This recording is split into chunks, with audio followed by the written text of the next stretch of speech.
லோகேஷ் கனகராஜ் டைரக்ஷனில் நம்ம super star ரஜினிசாரோட ஆக்டிங்கில் next அப்கமிங்கில் வரக்கூடிய ஒரு Tamil action gangster drama movie தான் கூலி.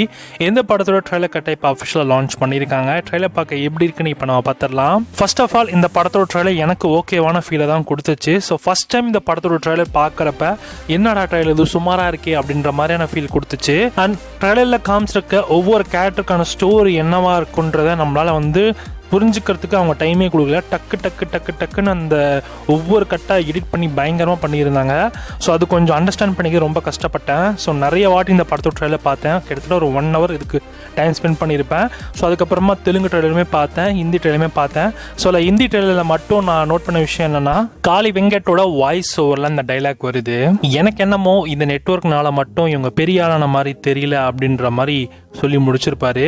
இதே டைலாக் ஹிந்தியில் எப்படி சொல்லியிருக்காங்கன்னா, எனக்கு என்னமோ சைமனோட க்ரோத்னால மட்டும் இவங்க பெரிய ஆள் ஆகலை அப்படின்ற மாதிரி சொல்லியிருப்பாங்க. தமிழில் சைமன்ற வார்த்தையை மென்ஷன் பண்ணல, பட் ஆனால் ஹிந்தியில் அப்படி மென்ஷன் பண்ணியிருக்காங்க. இந்த ஒரு டைலாக் தான். ஸோ அவங்க ஏதோ பெருசாக பண்ணுறாங்க அப்படின்ற மாதிரி சொல்லி முடிச்சிருப்பாரு காளி வெங்கட். மேபி சைமனோட பெரிய ஆளை கண்டிப்பாக அமீர் கானா தான் இருக்கும்.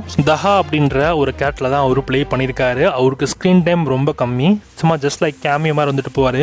மெயினாக அவர் படத்தோட ஃபர்ஸ்ட் ஹாஃபில் ஒரு சில போர்ஷன்ஸில் அண்ட் முடிஞ்சால் ஃபைனல் கிளைமேக்ஸில் மட்டும்தான் அவரோட போர்ஷன் இருக்கும்னு நினைக்கிறேன். குறிப்பாக நீங்கள் இந்த படத்தோட ட்ரெய்லர் பார்த்துருந்தீங்கன்னா, ஸோ ஒரு ஹெலிகாப்டர் சீன் வரும், அந்த டாக்ஸ்லாம் அப்படி கீழே இறக்குற மாதிரி சீன் வரும்.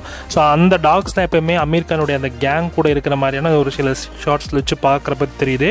மேபி அமீர் கான் அந்த கடைசியில் ஹெலிகாப்டரில் வர மாதிரி சீன் இருக்கும்னு நினைக்கிறேன்.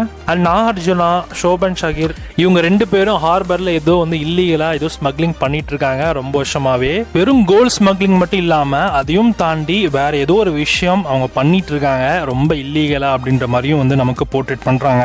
இந்த கோல்டு வாட்ச் ஸ்மக்லிங்கையும் தாண்டி ஏதோ டெக்னாலஜி ஸோ அவங்க ஏதோ ஒரு விஷயம் கண்டுபிடிச்சிருக்காங்களா, இல்லை ஏதாவது டெக்னாலஜி ரிலேட்டடாக ஏதாவது இருக்குமா? ஏன்னா நாகார்ஜுனோட ஒரு போர்ஷனில் அவர் சுற்றி ஃபுல்லாக அந்த மானிட்டர் செட்டப் இருக்கும், ஃபுல்லாமே கம்ப்யூட்டர்ஸாக அடுக்கி வச்சுருப்பாங்க. அதில் டிஸ்கனெக்ட்னு மட்டும்தான் மென்ஷன் பண்ணியிருக்கு. அது என்ன கதை, அது என்ன சீனு, என்ன இதுன்னு ஒன்றும் புரிய மாட்டேங்குது. ஆனால் இவங்க கூடவே அந்த பாஸ்ட் டைம்லேயே நம்ம ரஜினியும் அவரோட நண்பனான சத்யராஜும் கூட ஒரு டீமாக ஃபார்ம் பண்ணி ஒரு பெரிய ஸ்மக்லிங்கே நடத்திட்டு இருந்த போல. ஆனா ஏதோ ஒரு பிரச்சனையில ரஜினிகாந்தை பதுக்கி வச்சிருக்காங்க நம்ம சத்யராஜ். ஆனா ஒரு சில வருஷங்கள் கழிச்சு சத்யராஜுக்கு ஒரு பிரச்சனை வருது. ஸோ அவங்க ஃபேமிலி அண்ட் அவங்கள சேஃப்கார்ட் பண்ணதான் நம்ம ரஜினிகாந்த் சார் சில வருஷங்கள் கழிச்சு மீண்டும் என்ட்ரி கொடுப்பாரு போல. ஆனா அந்த டைம்ல சத்யராஜ் உயிரோட இருப்பாரா இல்ல செத்துருப்பாரான்னு தெரியல. ஆனா ட்ரைலாம் வச்சு பாக்குறப்ப மேபி சத்யராஜ் இறந்துருக்கலாம்னு நினைக்கிறேன். அதனால ஸ்ருதிஹாசன் அப்படி தேம்பி அழுது ரஜினி கிட்ட புலம்பி இருக்கு போல. இப்போ ரஜினிகாந்த் தான் சத்யராஜோட பொண்ணுங்களுக்கு எல்லாமே சேஃப்கார்ட் பண்ற மாதிரியான சிச்சுவேஷன் ஏற்படுது. இதுக்காக அந்த கேங் சத்யராஜை போட்டு தள்ளினாங்க. ஸோ அதுக்கு ரிவெஞ்ச் எடுக்கும் காரணமா தான் இப்போ ரஜினிக்கும் நம்ம நாகார்ஜுனாவுக்கும் ஒரு பெரிய ஃபேஸ் ஆஃப் நடக்குது. இந்த ஃபேஸ் ஆஃப் பத்தாம அமீர் கான் தான் நாகார்ஜுனோட பாச காமிச்சு கடைசியில ரஜினிக்கும் அமீர் கானுக்கும் முட்டிக்கிற மாதிரியான சீக்வன்ஸ் வச்சு படத்தை முடிப்பாங்கன்னு நினைக்கிறேன். அண்ட் ஓவராலா ட்ரெயிலாம் வச்சு பாக்குறப்ப ஸ்டோரி இப்படிதான் நகர்த்தி கொண்டு போகணும்னு நினைக்கிறேன். இதுல பிளாஷ்பேக் போர்ஷன்ஸ் தான் அல்டிமேட்டா இருக்கும். குறிப்பா பழைய ரஜினிகாந்தோடைய அந்த டிஏஜிங் போர்ஷன்ஸ் எல்லாமே கூட ரொம்ப சூப்பரா வந்திருக்கும் மாதிரி தான் தோணுது. ட்ரெய்லர்ல அந்த லாஸ்ட் ஷாட்ல சூப்பர் ஸ்டாரோடைய அந்த பிளாஷ்பேக் போர்ஷன்ஸ்க்கான ரிலேட்டடான அந்த டிஏஜிங் லுக் எல்லாம் பாக்குறதுக்கும் அந்த லைட்டான டோன்லயே பாக்குறப்ப செம்மையா இருக்கு. கண்டிப்பா அந்த ஸ்கிரீன் பிரசன்ஸா பாக்குறப்ப இன்னும் நல்லா இருக்கும். உபேந்திராக்கும் அதே மாதிரி தான். உபேந்திராக்குமே அந்த பிளாஷ்பேக் போர்ஷன்ஸ்ல அவரோட ஃபேஸ் கட்ட அந்த பிளாஷ்பேக்ல பாக்குறப்பவே செம்மையா இருந்தது.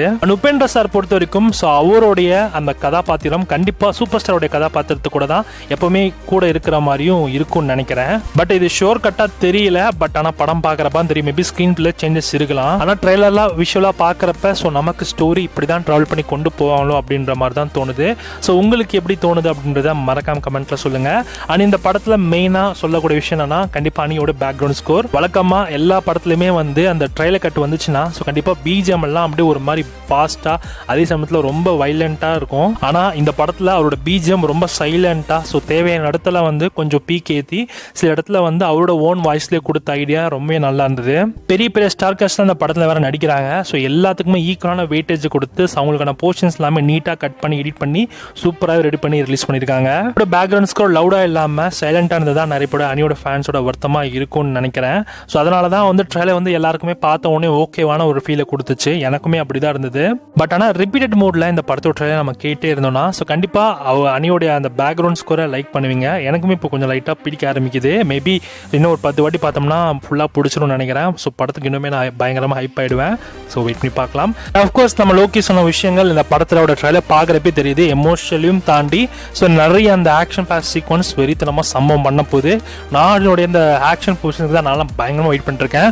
அவரோட ஒரு சில சீன்ஸ்க்கான அந்த ஃபோட்டோஸ்லாம் வந்து லீக் ஆச்சு அந்த டைமில். ஸோ அதெல்லாம் பயங்கரமாக இருந்தது. அந்த போர்ஷன்லாம் இப்போ ஸ்க்ரீனில் பார்க்குறப்ப பயங்கர வெறியாக இருக்கும். ஸோ பார்ப்போம். ஒரு பெரிய எக்ஸ்பெக்டேஷனுடைய இந்த படம் நமக்கு ஆகஸ்ட் 14 அன்னைக்கு தியேட்டருக்கு ரிலீஸ் பண்ணுறாங்க. ஸோ உங்களுக்கு இந்த ட்ரைலர் எந்த அளவுக்கு பிடிச்சது அண்ட் ட்ரைலர் பற்றின உங்களோட கமெண்ட்ஸை ஷேர் பண்ணுங்கள்.